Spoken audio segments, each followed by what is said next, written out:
Senhora Presidente, senhores membros do Governo, senhoras e senhores deputados. Ao Governo já pouco mais resta do que a teimosia e o autoritarismo. A escassos meses de acabar o seu mandato e contra a opinião quase unânime da sociedade portuguesa, lança-se numa correria contra o tempo para entregar a TAP, a manutenção da ferrovia, os transportes coletivos de Lisboa, os transportes coletivos do Porto a interesses privados.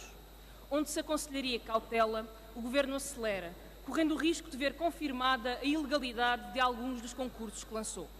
Onde se aconselharia um acordo alargado, o Governo prefere o conflito e avança em guerra aberta contra as autarquias.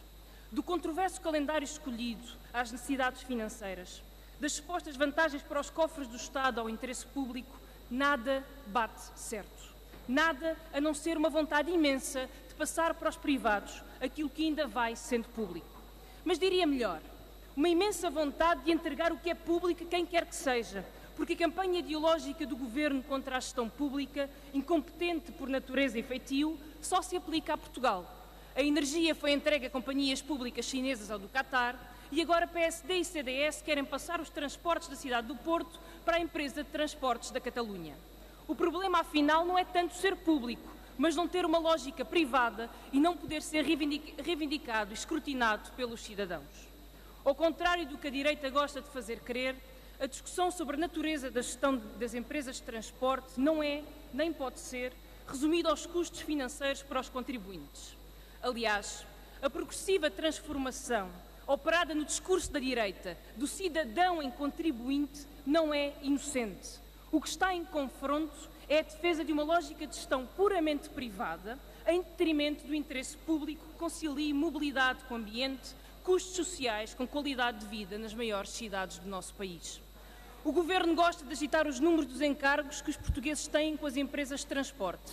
O simplismo do argumento parece sedutor, mas como acontece quase sempre com este Governo, é muito pouco sério.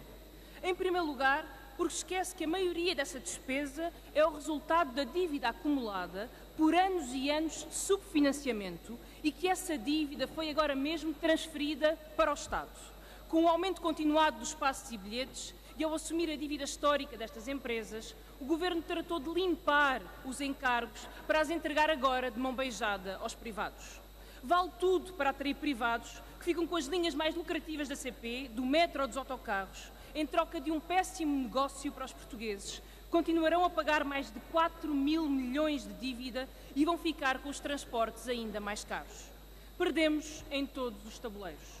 Vejamos a Fertagos, por exemplo, por ser a única linha de comboios gerida por privados, é exatamente um bom exemplo do que sucederá caso o Governo leve a sua avante. A Fertagos gera a ligação ferroviária entre Lisboa e a margem sul.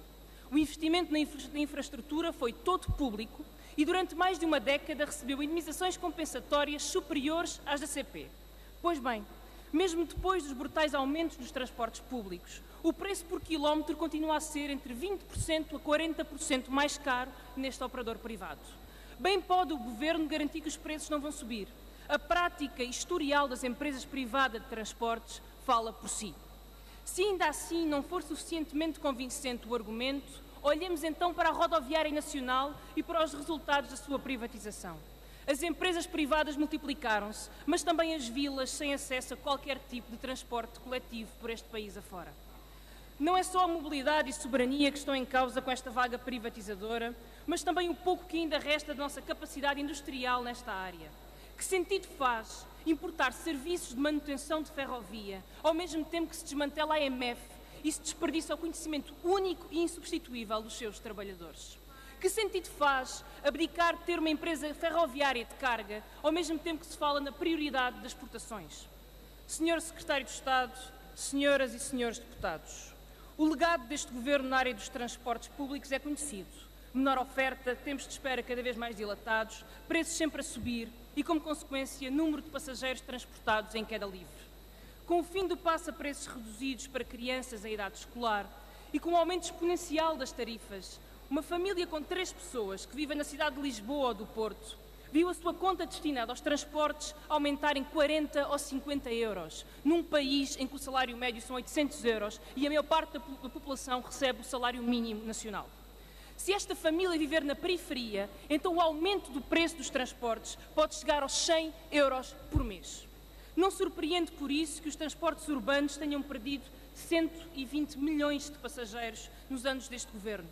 A redução da mobilidade nos transportes também tem custos, Sr. Secretário de Estado. No tráfego infernal das cidades, nas horas que se perdem em filas, na poluição crescente, na produtividade que se perde na economia, na exclusão de cidadãos do direito à mobilidade. A pergunta, por isso, não é quanto nos custam as empresas públicas de transporte e se nos podemos dar ao luxo de as suportar, mas quanto nos custará a todos privatizá-las e se nos podemos dar a esse luxo. Não podemos. A mesma lógica privada, esquecendo a importância que a companhia de bandeira tem na própria definição da soberania do país, tem sido seguida na TAP. A mesma confusão no segundo processo de privatização, aqui com a novidade de ser a primeira privatização de PSD e CDS, onde José Luís Arnaud não entra ao barulho. Mas a mesma pressa em avançar a todo o custo antes das eleições traçarem o futuro deste desgoverno.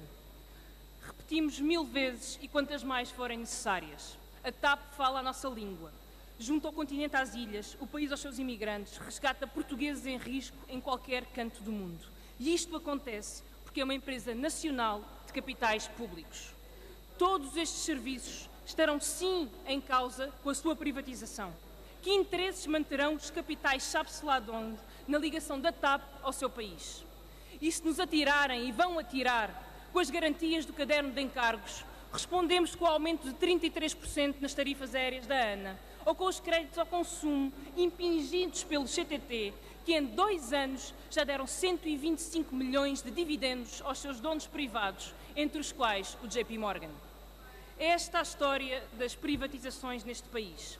Antes da privatização, o Governo despede funcionários, aumenta preços, limita a qualidade do serviço para tornar a empresa mais vendável e atrativa para o capital privado.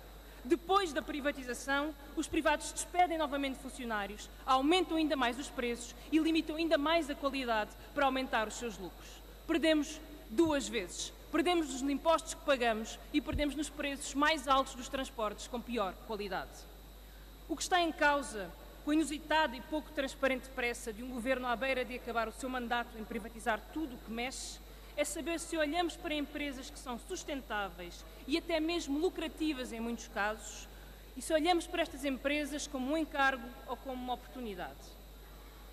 Senhoras e senhores deputados, liquidar ou privatizar não foi só uma expressão infeliz do Secretário de Estado Sérgio Monteiro.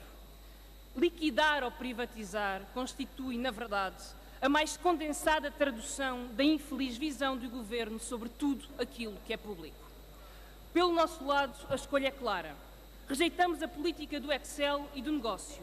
Defendendo contas equilibradas, não esquecemos os custos sociais, económicos e ambientais da degradação dos transportes públicos em Portugal. E por isso aqui estamos, junto a tantos outros e outras, para os defender. Muito obrigada.